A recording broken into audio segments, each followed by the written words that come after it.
Republica's concept is based on seasonality, meaning that every week you'll have one dish, and the next week that dish will be completely gone because the components have changed.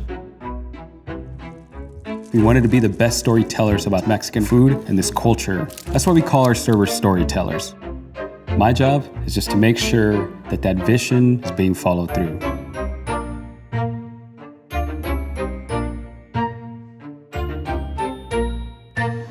Hola, my name is Angel Medina. I am the founder and co-owner of Republica. Come on in. It's 9 a.m. on a Thursday. Right about now, I QC some ingredients. I meet with my chefs. I make sure things are in place. As you can see here, this is an open kitchen. We wanted to do that intentionally because we wanted to show the people that work behind here. The other thing you'll notice is it's an all-electric kitchen, which some people would be limited by that, but for us, it gives us precision. Most of the heat is coming from that element of the two ovens that you see there. Our menu changes very often. We have 13 to 14 different courses just about every night, which means that right about now, Chef Laudo's downstairs trying out some new ingredients, some things that he just picked up from the market. We're gonna try it. Follow me.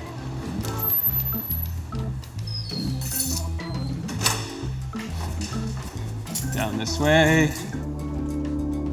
What's up, Chef? Yeah, how are ya? This is my dear friend, co-owner, Chef Laudo Romero. How's it going? You're creating something new, I take it? Yeah, you didn't get my email? No, I didn't get yours. Shut up. What do you got? So we're gonna roll out with escamoles. It's a food from central Mexico. It's essentially ant larva. You're basically digging in bare arms, if you're good. Yeah. Going into those holes, pulling out the nest of ants, taking the larva up. We're gonna do it kind of like with arborios or short grain. It's gonna be creamy. We're gonna put some poblanos in there. We're gonna make it a paste and a little bit of the squash blossoms on top to just add a little freshness. And even though this is now called Mexican caviar, this 20 years ago, only farmers eat it, you know? At least from this morning? Well, we picked those up in the airport yesterday.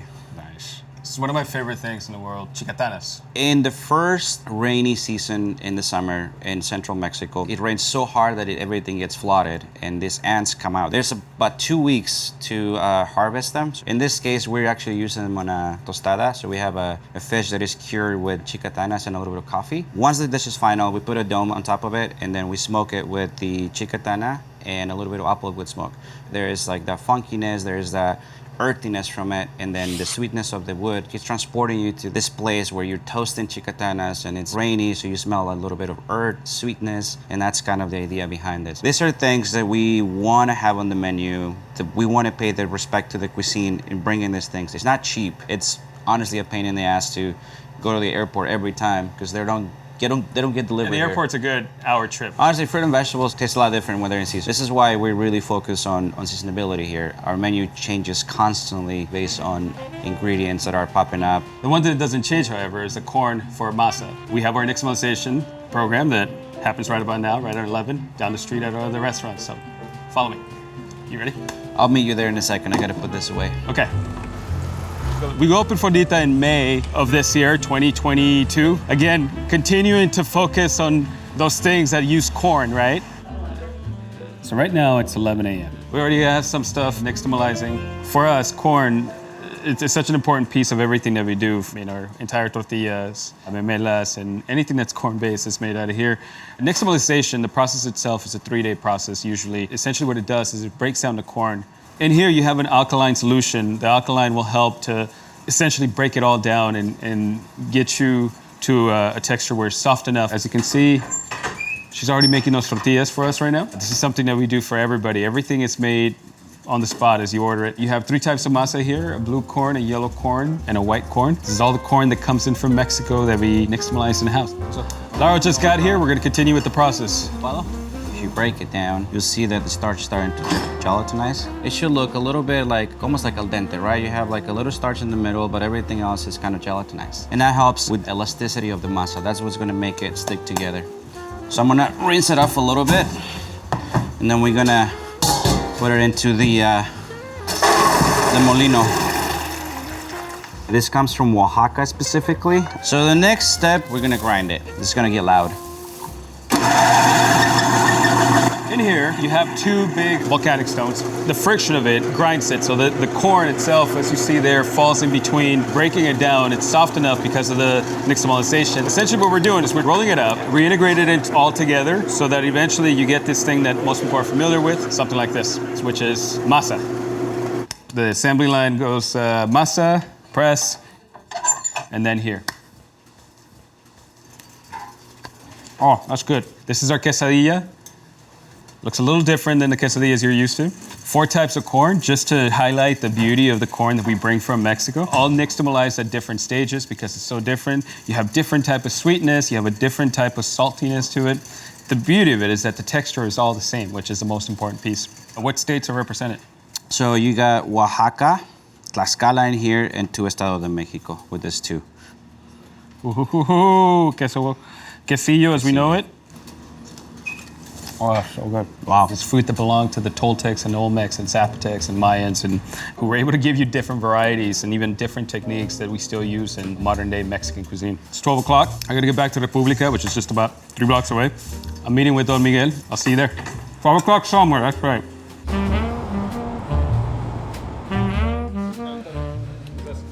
I'm meeting here with Maestro Miguel. We're gonna taste some wines. We're gonna drink some mezcal. He's one of the few Mexican-born and raised somms in this country. What do you have today, Miguel? We're gonna start with wine, and we're gonna then go to some agaves. Wine list here is Mexican, BIPOC, female, queer, minority driven. Not a lot of people know that Querétaro can make wines. Not a lot of people know Mexico can make wines. But in Mexico, we have 32 states. Out of those, 14 already make wine. So now we're going to start with Vidros Barrigón. By the way, did you see how much he poured me? This is my first, it's still noon. Part of the commitment that we have over here. We are using this tonight with the chicatana. This matches the texture of it, and the high acid help us clean the palate while invite you to get another sip and another bite, hopefully. This stuff is probably the only time that you're gonna find this here in the US, and for us it's been the goal, bringing wines from not just the Baja region, but also focusing on places like Querétaro, Guanajuato. Mexico is actually the first place where grapes were planted in the Americas, correct? Yeah. So it's been around for almost 500 years. Wine was born, what you know these days as Mexico, back in the day, Nueva España. And for every 10 Native American slave humans that you had on your vicinity or your territory, you had to plant 1 grapevine. Pretty knowledgeable human being here. We're gonna try some mezcal. So now a new batch of the Rumbe Salmiana. It's super spicy, as you can see, a little bit of that green bell pepper. Quite rich, definitely. It often tastes, when you open it, it smells like a can of chilies. And then when you try it, it tastes like a can of bell peppers. So this is a method that I use sometimes when I have to drink a lot of, or taste a lot of different spirits. Dipping your pinky or any kind of finger and then rub it against your skin. It helps the alcohol evaporate. There's an evolution, and it's quite nice to see how it changes from that first to the second and the third nose. Okay, y'all, it's 1:30 p.m. I'm gonna take this last sip, and I gotta get over to the other side and meet with our executive pastry chef.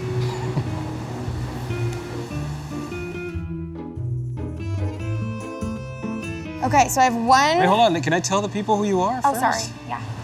Just kidding. I was excited about desserts. Here with me is Chef Olivia. Hi. What are we doing? Okay, so I have one dessert that I think is pretty much ready to go and has already gone through other vetting. Okay.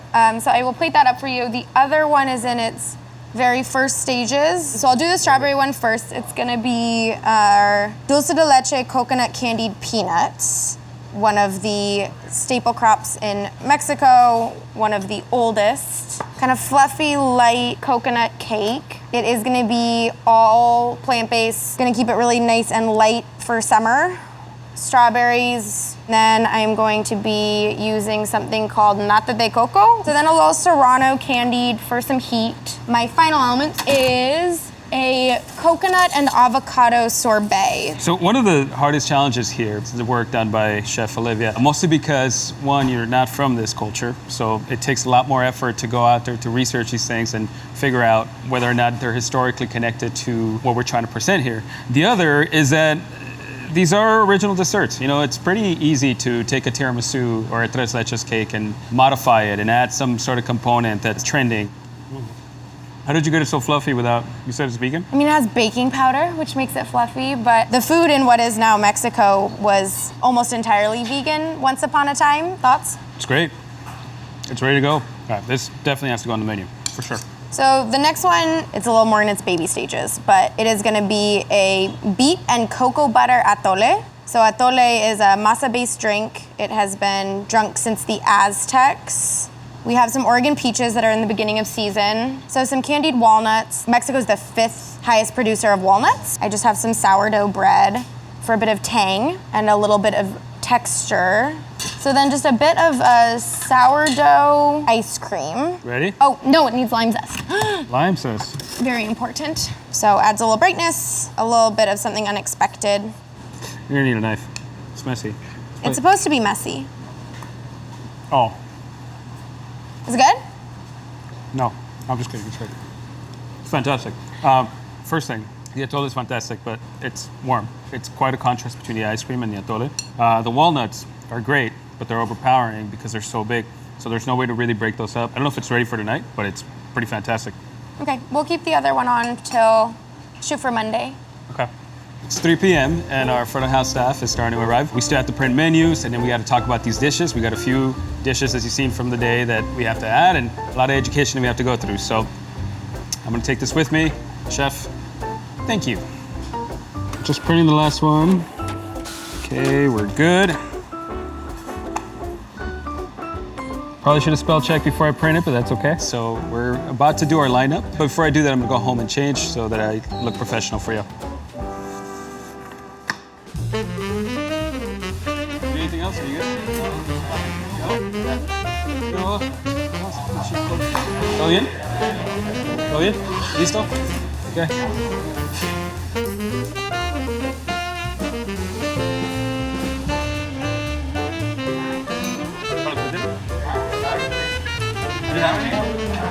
Let's go, 4:30, and it's our lineup time. This is when we gather everybody and we do one last check on everything that we're supposed to do by 5 o'clock today. So come on over here. All right, team, get over here, everybody. And I hope you're taking notes at 5 o'clock A1, no shrimp, no cheese. We have 2 new dishes today. Arroz verde with escamoles. This is ant larvas. Really emphasize the fact that, escamoles is super important to the gastronomy in Mexico. That, along with every insect that you see up here, 10 minutes to go time. Everybody have a great service. People are showing up. Let's go.